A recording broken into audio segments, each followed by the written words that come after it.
And I'm the mother of another birthday girl. That's right. This week, Elliot Ray Kelsey turns a whole hand. That's so sad. That's so sad. It's also today, the day that we're recording. It's March 3rd. It is Ellie's 5th birthday. There were some presents on the table today. She got a chair that she can sit inside of. Don't ask questions. That's ridiculous. She likes to be cuddled, and the chair is now a backup. She did pick her cake. She shares a birthday with my dad, and I do think that she picked the cake based on my dad, which is so Ellie coded. She wants a chocolate cake with Bugs Bunny holding a carrot on top of it. And Bugs Bunny is one of my dad's favorite characters, and they haven't talked about it in quite some time, but that's what she picked. And I really think that it's because she wanted my dad to be excited about the cake. She's so sweet. I can't believe she's 5. It messes me up. Coming up on today's episode, the return of You Know What's Fucked Up in honor of a certain social phenomenon I've decided to take upon myself to shut down in honor of women everywhere. Happy Women's History Month indeed. Then in Doom Scroll of the Week, some more of my hottest pacifier takes since the real ones enjoyed them so much last week. After that, I'm going to be joined by ESPN NFL analyst, fellow mom, Jason's coworker, all around badass woman in sports, and someone, you guessed it, I have no business speaking to, Mina Kimes. But before we get into all of that, let's get our real one mention of the week. This week, we are utterly honored. Queen Emma's in on the puns today. What are you doing? This is silly. To get a shout out from some real ones at the Philly Zoo who shared photo updates on the otter the girls and I adopted for Uncle Trav. Let's see what it is. Not gonna lie, our giant river otters are still screeching with excitement over their new zoo parent, Uncle Trav. And we learned that Uncle Trav is actually the zoo parent to 3 otters. We met Thor. I don't know if we met the other ones. I didn't know that we met Thor. We met Thor. They're so loud, it's impressive. Yes. What do you mean you don't remember if we met Thor? We met Thor. We met Thor because Thor has a thunderbolt on his chest. Isn't Thor the lightning something or other? Yeah. I'm really clued in, guys. Is that Marvel? Marvel characters. That's not a Marvel character. Thor's not a Marvel character. Thor's a Marvel character. Jesus Christ. Queen Emma wants us to do a collab with the Otter podcast, aka the Other podcast. But I just feel like that would be a dumpster fire. We'll see how it goes. If any real ones want to support the Philadelphia Zoo, you can adopt all sorts of animals with a donation. Yeah, you should do that. Moving on, it's time for the return of my favorite segment. You know what's fucked up? Hey, you know what's fucked up? Assuming a woman is pregnant or trying to get pregnant when she simply declines a drink. Oh my gosh.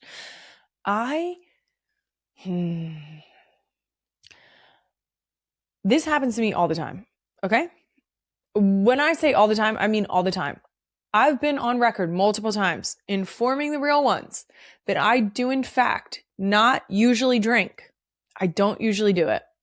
I do not. I just don't like it that much. I think water or iced tea or a crispy Coke, they're all better. Let me go even further. Worse than that is commenting to her face in response to her declining a beverage. I may or may not have recently had someone offer me a beverage, and when I said, "Oh, no, thank you," they said, "Are you pregnant?"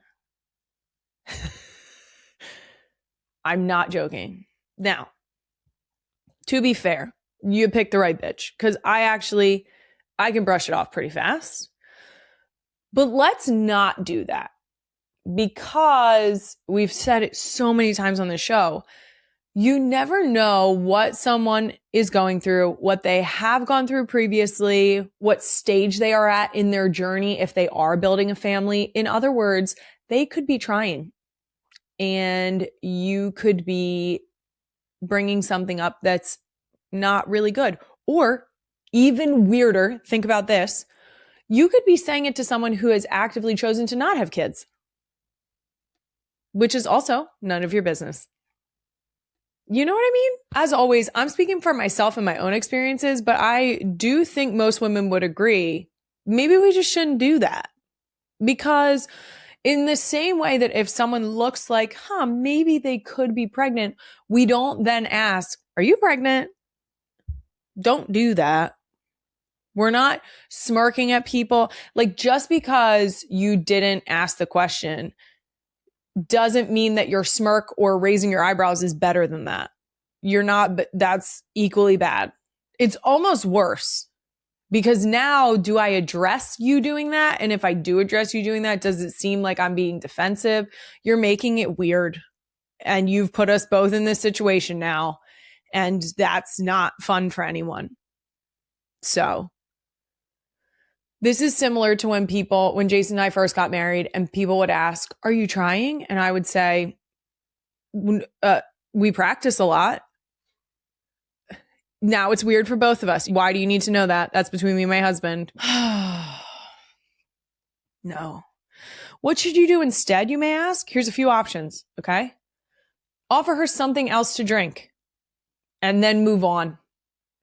Or don't offer her something else to drink and move on. Another option, mind your business. This is one of my favorite options. Again, you picked the right person. I'm actually not super bothered by it. Would I have preferred if you had not looked at my stomach and then looked me back in my own eyeballs? Yeah, I would have preferred that. But at the end of the day, let's go over some scenarios. Some people could have had a loss.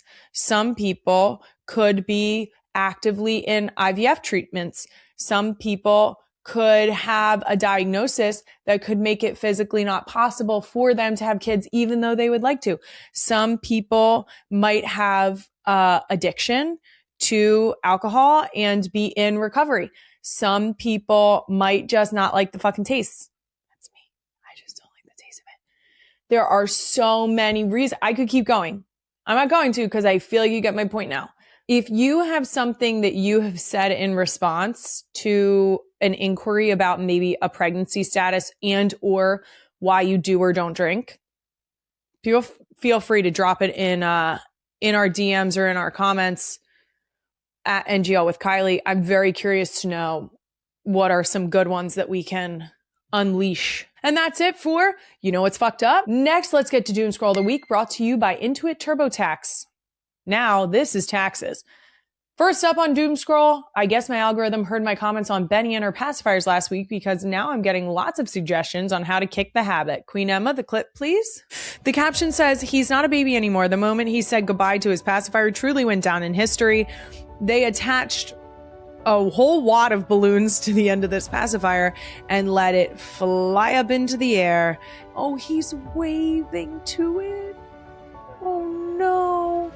Okay, all of these methods are lovely. Okay, I love the idea of making it some type of beautiful moment. You want to send it away with some balloons? Beautiful. You want to box it up and send it to kids who need pacifiers? Beautiful. You want to plant it in the garden and grow a couple cake pops? Beautiful. I'm going to tell you right now, that's all fun and games until they get pissed or tired and there's no passy. Okay? We've been there. I'm going to tell you how I got Wyatt. It was irresponsible as a parent because it only created, you guessed it, more responsibility for us as the parents. We went to the store. I still can't believe we did this. We went to the store and we exchanged her passies for a fish named Passy. Yeah. Here's the deal. I don't recommend. I don't. Because, like I said, we then acquired the responsibility of taking care of a fish, which, oh God, this is such a bad confession. Did the fish die because they may or may not have dropped a marker in the tank? And I shouldn't laugh. That poor fish. They were constantly trying to give the fish things. And it turns out that Passy actually couldn't receive things because Passy was a fish. And I say was because that marker took Passy to her grave.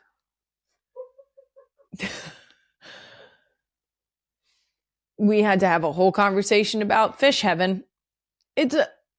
Maybe keep yourself. Let's not exchange pacifiers for a more difficult conversation. Don't do what I did. Are we getting another fish when Benny has to get rid of this Passy? Fuck no. Okay. We might try the method of like snip the ends of it. If you snip the ends, it doesn't quite give the same satisfaction and you slowly snip away at it. Like I said, one of these days we're going to be done with a Passy. And when will we do that?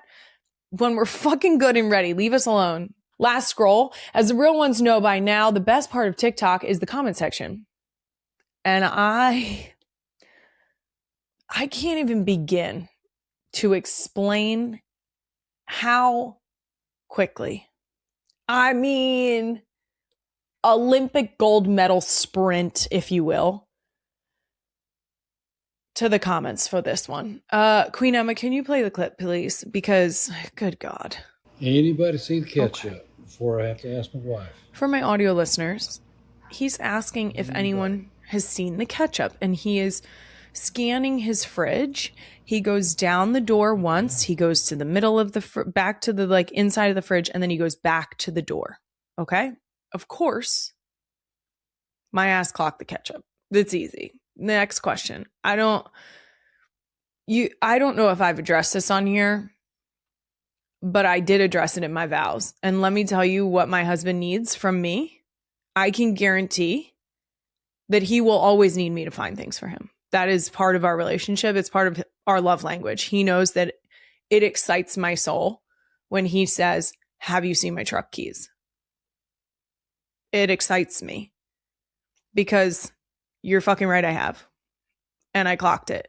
I feel very strongly about this. Anyway, I have to go to the comments. You run. This person said, no. Go ask your wife and bring us with you. And it is a face of someone who is trying their very best not to laugh. Okay? Outstanding. The next person said, yes, all the women saw it in 8 seconds. And I think that 8 seconds is generous, honestly. This last one was the comment that got me. This was the one where I was like, Emma, put it in the rundown. The person said, you want the Hunts or the Heinz? Guys, in case you didn't realize, there are 2 ketchups. First of all, it is absolutely, I would just like to say, batshit crazy to have 2 brands of ketchup in your fridge. I just want to throw that out there. As someone who is a strict condiment household, strict, okay? You will not. I'm so sorry to do this. I'm going to say it. I'm going to say the brand. You will not catch me with Hunt's ketchup in my fridge. You will not. It will never be. There will be Heinz ketchup in my fridge. Okay? My 6-year-old would sniff that shit out so fast and then laugh in my face for trying to serve it to her. Okay? Absolutely not. Hell to the no. It's going to be French's yellow mustard every time. Literally every time. And Hellman's mayonnaise. Don't argue with me. Don't fucking come in my comments with Dukes. I swear to God, I'm not even a mayo person. I will go to the pits of fucking hell on this discussion. I'm not having it with you. I'm not. I clocked the Heinz the second it entered the screen. The Hunts I saw on the second scan of the fridge door because it's not my brand. It's not my brand. My eyes were looking for the Heinz because I thought, this gentleman, he's doing the right thing. He's coming to us before he goes to his wife. How kind. He knows what's up. He has to be a Heinz man. It turns out he's unhinged because he has 2 different types of ketchup in his fridge. That's for another day. All right, that's it for Doom Scroll of the Week, brought to you by Intuit TurboTax. Coming up, I'm about to be joined by one of the best NFL analysts in the game, Mina Kimes. But first, some messages from me. The real ones know my stance on ice cream. It's not really for me. I like it, but it's a Jason dessert. Jason loves it, and I don't really need it that much. So I'll leave it more for him. But if we're talking about Yasso, I'll take that. Yasso took everything you love about ice cream and upgraded it with creamy frozen Greek yogurt. It's truly the best of both worlds. Delicious ice cream taste and better for you nutrition. And it's available in bars, chocolate crunch bars, new 14-ounce spoonables, sandwiches, and poppables. Yasso has something for the whole family, which is great because my kids couldn't possibly all like the same thing. And luckily for big families with lots of different tastes, Yasso comes in so many delicious flavors. I would say that I'm a tried and true person. I am mint chocolate chip. If I'm gonna have something, it's mint chocolate chip. And the mint chocolate chip bars specifically, this right here, the mint chocolate chip bars are delicious. Yasso bars are 100 calories or less and have 4 to 5 grams of protein per bar. And they're made with quality ingredients. You can find Yasso at grocery stores nationwide and get this. Love it or it's free. They put their money where their mouth is. Try Yasso and not totally satisfied? They'll give you your money back. Find Yasso at grocery stores nationwide and learn more at yasso.com. Kylie Kelce is exciting for her expanding Kelce clan as she teased a new addition on her latest podcast episode of Not Gonna Lie.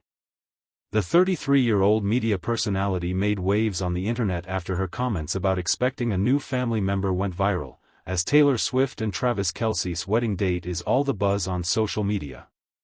Ever since the Kansas City Chiefs tight end confirmed the extension of his contract for NFL, fans have been speculating about when the wedding will be. NFL analysts have revealed that the big day is before Travis goes away for the training camp, and it appears to be sooner than the rumored date June 13th. However, in the actual podcast episode, Kylie hinted at welcoming a new fur baby, which is something she has been trying to convince her husband, Jason, of. The mom of 4, who shares Wyatt, 6, Elliot, 5, Bennett, 3, and Finn, 11 months, with Jason dropped another hint, saying, "Meow." I'm kidding. Am I? I don't know. You'll have to tune in and find out. Isn't that kind of fun? Okay. Previously, during the New Heights Taylor Swift episode, the pop superstar supported her future sister-in-law's wish by sharing how she has accustomed their daughters to the cats as well. It was actually really a great challenge because as soon as I got the kids around the cats, it was my goal to prove to them that they weren't poisonous. And there's no better way to prove that than to just hand them Benjamin, my ragdoll cat, who lets humans hold him like he's a baby, Taylor said, who is mom to 3 cats.